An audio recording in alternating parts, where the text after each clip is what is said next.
Salut à tous. Pour tous ceux qui viennent d'arriver dans le monde des crypto-monnaies, il y a deux questions principales. Comment recharger son portefeuille crypto et comment retirer de l'argent? J'ai expliqué en détail comment recharger votre portefeuille crypto dans ma vidéo précédente.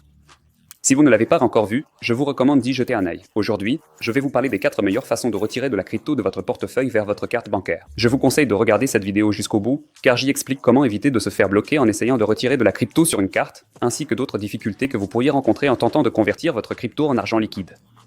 La première méthode, c'est le P2P. Comme dans la vidéo précédente où nous avons rechargé le portefeuille via P2P, nous pouvons retirer de l'argent sur une carte.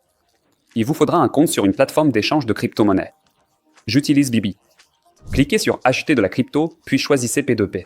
Ici, commencez par cliquer sur Vendre, saisissez le montant souhaité en roubles, choisissez RUB, puis appliquez des filtres pour sélectionner les méthodes de paiement qui vous conviennent, par exemple Sberbank ou Tinkoff.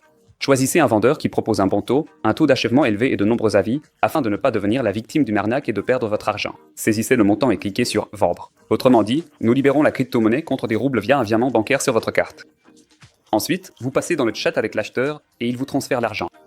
Dès que vous confirmez la réception, les USBT sont envoyés de votre compte au sien. À quel problème peut-on être confronté en utilisant cette méthode? Premièrement, il y a la possibilité d'une simple arnaque de la part du vendeur. Il existe des milliers de méthodes, que ce soit des tentatives de transférer la conversation vers une messagerie où l'on vous proposera d'effectuer la transaction sans passer par la plateforme pour réduire la commission, ou encore de fausses notifications pushées SMS, de faux captures d'écran prouvant soi-disant la réussite du virement, et bien d'autres choses. De plus, lorsque vous vendez des cryptoactifs via le P2P, vous risquez de voir votre carte bloquée, que ce soit à cause de la surveillance de la banque ou sur dénonciation de votre propre acheteur qui vous a transféré l'argent. Oui, ça arrive aussi.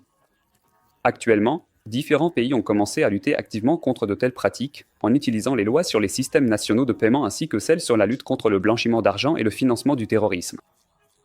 Et dans de telles situations, le support de la plateforme ne vous sera d'aucune aide. Je vais partager, à titre d'exemple, l'histoire d'un de mes abonnés. Dernièrement, sur le P2P, il est courant de fractionner les paiements en plusieurs virements. Mais alors qu'auparavant il n'y en avait pas plus de 2, aujourd'hui leur nombre peut être bien plus élevé. La personne retirait 52 000 roubles, et le vendeur les a envoyés en 15 virements de petites sommes. Le résultat était tout à fait prévisible, la carte a été bloquée conformément à la loi fédérale. Je ne sais pas comment il a réussi à convaincre le support de la banque, mais ils l'ont laissé tranquille. Soyez vigilants et vérifiez le nombre de virements dans le chat. N'acceptez pas plus de 2 virements pour une seule transaction. Si une banque bloque votre carte, cette information peut être partagée dans un système commun et vous risquez d'oublier l'accès à la banque en ligne pour longtemps. La deuxième méthode, ce sont les agrégateurs d'échangeurs. Par exemple, BestChange. Son avantage, c'est que vous n'avez pas besoin de vous inscrire nulle part, et vous pouvez aussi échanger de la crypto-monnaie non seulement en USDT, mais aussi dans d'autres tokens comme Bitcoin, Ethereum, Solana et d'autres. Cependant, le taux de change y est souvent nettement moins avantageux que sur les plateformes T2P de crypto-monnaie. Par exemple, on choisit dans la section GIFT EtherERC 20 USDT. C'est l'USDT classique sur le réseau Ethereum. Et dans la section Get, on choisit par exemple Sberbank. On voit qu'ici, le taux de change est actuellement d'environ 80 roubles pour un USDT, alors que sur Bibi, par exemple, il est de 82 roubles pour un USDT. En plus, sur BestChange, il faudra encore choisir soigneusement l'exchangeur, car beaucoup apposent certaines conditions. Ces petites icônes, ce sont justement les conditions. À certains endroits, il faudra même vérifier ces données. Et franchement, peu de gens voudront s'embêter avec ça juste pour un seul échange. En plus, il reste toujours les mêmes problèmes, comme le risque de voir sa carte bloquée à cause de transactions suspectes. La troisième méthode, ce sont les bots Telegram. Avec le développement de Telegram, et en particulier son intégration avec la blockchain TON, la crypto-monnaie s'est de plus en plus intégrée à l'écosystème du messager. Et aujourd'hui, il est possible d'échanger votre crypto-monnaie directement via des bots Telegram.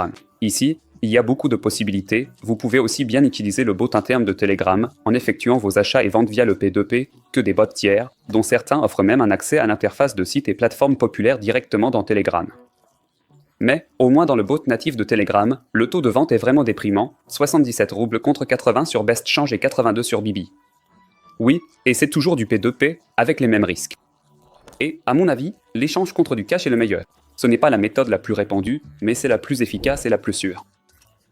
Vous vous rendez simplement dans le bureau d'un bureau de change au jour et à l'heure convenue, vous transférez la crypto-monnaie sur le compte du gestionnaire, et il vous remet l'argent en espèces.